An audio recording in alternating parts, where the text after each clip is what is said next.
Hello students, welcome to the Sapnas Homeschooling YouTube channel, and today we are going to solve 9th standard English 1.5 lesson The Necklace part 1 English workshop. हा 1.5 चा part 1 आहे आणि याचा first question आहे English वर्कशॉपचा. Read each of the following sentences aloud. Write who said and to whom. याचा अर्थ आहे आपण मराठीमध्ये कोण कोणास म्हणाले हा प्रश्न सोडवला असेल. तशाच अर्थाचा प्रश्न आहे की इथे जे काही वाक्य दिलेले आहे ती वाक्य कुणी कोणाला म्हटली आहे. सोपा प्रश्न आहे. धडा नीट वाचलाय का आणि नसेल समजून घेतला तर याचा व्हिडिओ मी अपलोड केलाय. याच्यावर लाईन टू लाईन तुम्हाला एक्सप्लेनेशन दिलेलं आहे ते तुम्ही बघून घ्याल. त्याची लिंक हवं तर मी डिस्क्रिप्शन बॉक्समध्ये देते.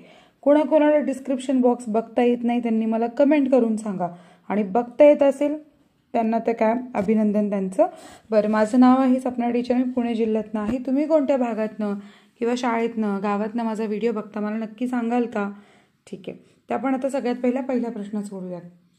So first question A, look here something for you. तर इथे हू सेड, मटिल्डाज हजबंड. हा म्हणाला टू हुम, मटिल्डाला म्हणाला.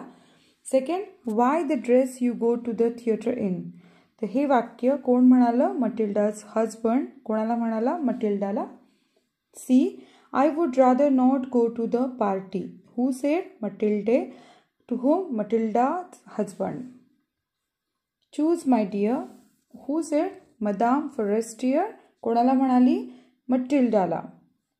You have nothing else. कोण म्हणालं? Who said? Matilda. To whom? Madam Forestier. So कोण म्हणालं आणि कोणाला हे लिहिणं कंपल्सरी, त्यामुळे असंच लिहा. F, would you lend me this just this. Who said? Matilda म्हणाली. कोणाला? To whom? Madame Forestier. पुढचा आहे what, how, that's impossible. Who said? Matilda's husband. To whom? Matilda. आता जो सेकंड क्वेश्चन आहे तो सेकंड क्वेश्चन काय आहे? Read the conversation in the story about allowed using proper intonation. जसं आत्ता मी तुम्हाला हे जे वाक्य सांगितले ना, हे सगळे कॉन्व्हर्सेशनचेच वाक्य.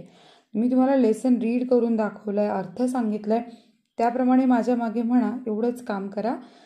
आता पुढचा आपण प्रश्न इथे बघणार आहोत. Right a few lines about the Matilda had and what she dreamed about. म्हणजे मटिल्डाकडे काय होतं आणि तिनं कशाचं स्वप्न बघितलेलं आहे त्याबद्दल आपण लिहिणार आहोत. तर आन्सर आहे Matilda lived in a shabby poorly furnished house. She had plain dresses and no jewels. All these things that another woman of her class would not even have noticed tormented her and made her resentful. She dreamed of a grand palatial mansion with vast rooms and inviting smaller rooms perfumed for afternoon chats with close friends. म्हणजे तिची अपेक्षा काय होती? ते आयुष्य खूप गरिबीचं होतं तिचं, पण तिला अतिशय आलिशान असं आयुष्य जगायचं होतं. क्वेश्चन 4 आहे right what you think about the following thoughts and actions of Matilda. म्हणजे हे जे मटिल्डाचे विचार आहे, तिची कृती आहे, त्याबद्दल तुम्हाला काय वाटतं सांगायचं आहे. So let's start to solve this question. Question 4A, Matilda was beautiful and she wanted to marry and aristocrat. ती सुंदर होती, तिला ॲरिस्टोक्रॅटबरोबर लग्न करायचं होतं.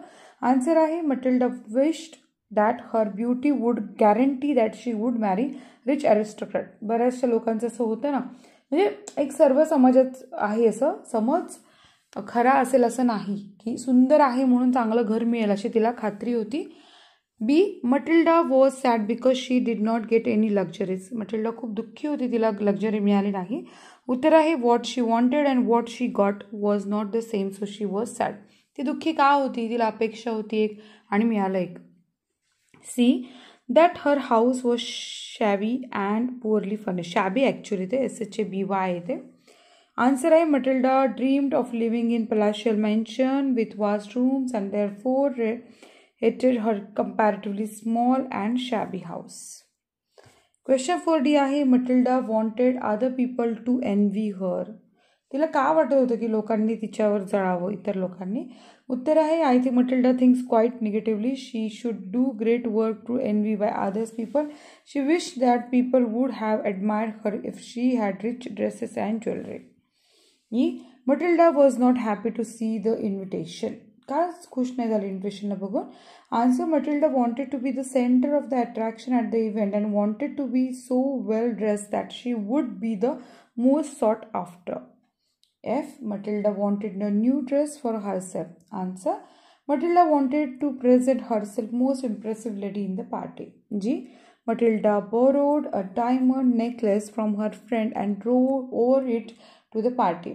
तिने तिच्या मैत्रिणीकडनं नेकलेस घेतला, डायमंड हिऱ्यांचा नेकलेस. आन्सर आहे Matilda wanted to look good at all cost and therefore did not think twice before borrowing a necklace from her friend.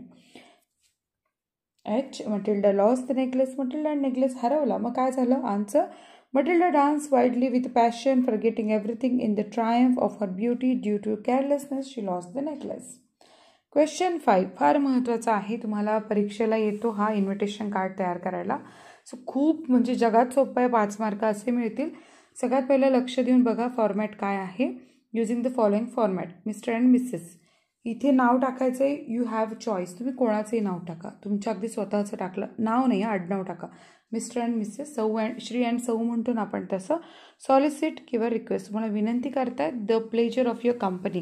म्हणजे आपण अगदी अदबीनं आदराने एखाद्याला इन्व्हाइट करतो ना की आम्हाला तुमचा सहवास अपेक्षित आहे आणि आम्हाला तुम्ही आलात तर खूप आवडेल वगैरे या अर्थानं. On the occasion of. Okay, तिथे आपल्याला फिल इन द ब्लँक्स भरायचे आहेत. सो आपण आता हे फॉर्मॅट कंप्लीट करूया आणि हे फॉर्मल इन्व्हिटेशन आहे. So mister and missus खोडदे.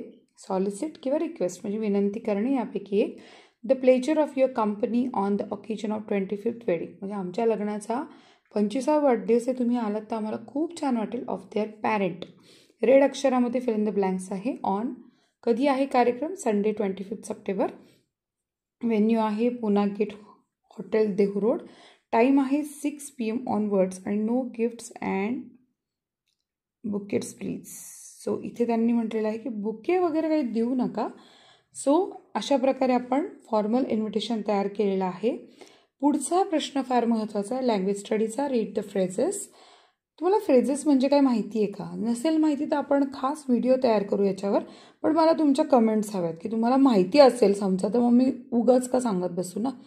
तर इथे रीड द फ्रेजेस. एका जरी मुलाला माहीत नसेल ना तरी मी तुमच्यासाठी खास व्हिडिओ तयार करणार, प्रॉमिस.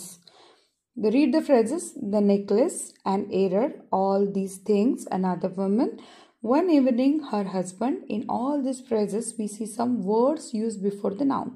आपण या सगळ्या फ्रेजेसमध्ये एक शब्द नामाच्या आधी बघतोय. They specify or make it clear what noun we are talking about.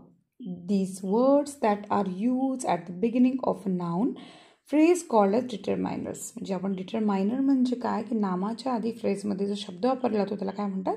डिटरमायनर्स. डिटरमायनर्स include articles. म्हणजे डिटरमायनर्समध्ये काय काय येतं? आर्टिकल ए अँड द येतं. पॉझेसिव्ह प्रोनाऊन म्हणजे माय, आर, युअर, हर हे सगळे पॉझेसिव्ह प्रोनाऊन आहे ते येतात. Words like this, that, much, many, all and numbers येतात. आता आपण इथे बघा जे तुम्हाला पर्पल अक्षरात दिसतं ना इथे द बघा, द, अँड, ऑल, अनादर, वन, हर हे सगळे काय आहे? डिटरमायनर्स आहे. कारण हे सगळे तुम्हाला नाऊनच्या आधी आलेले दिसतात. ह्याचे डेफिनेशन आहे. In all this phrases we see some words use before the nouns. They specify or make it clear what noun we are talking about. These words that are used at the beginning of a noun phrase are known as determiners. So आता determiners include articles, possessive pronouns, words like हे सगळे इथे तुम्हाला मगाशी सांगितलं. So thank you so much. तुम्ही हा माझा व्हिडिओ ऐकला त्याबद्दल मी तुमची खूप आभारी आहे. तुम्हाला आवडला का हा व्हिडिओ किंवा तुम्हाला मी शिकवलेलं आवडला असेल तर मला नक्की कमेंट करून सांगा. आणि तुम्हाला कोणत्या विषयाचा व्हिडिओ हवा असेल तरी मला कमेंट करून सांगा. मी नक्की तुमच्यासाठी व्हिडिओ तयार करेन. पुढच्या व्हिडिओमध्ये. धन्यवाद.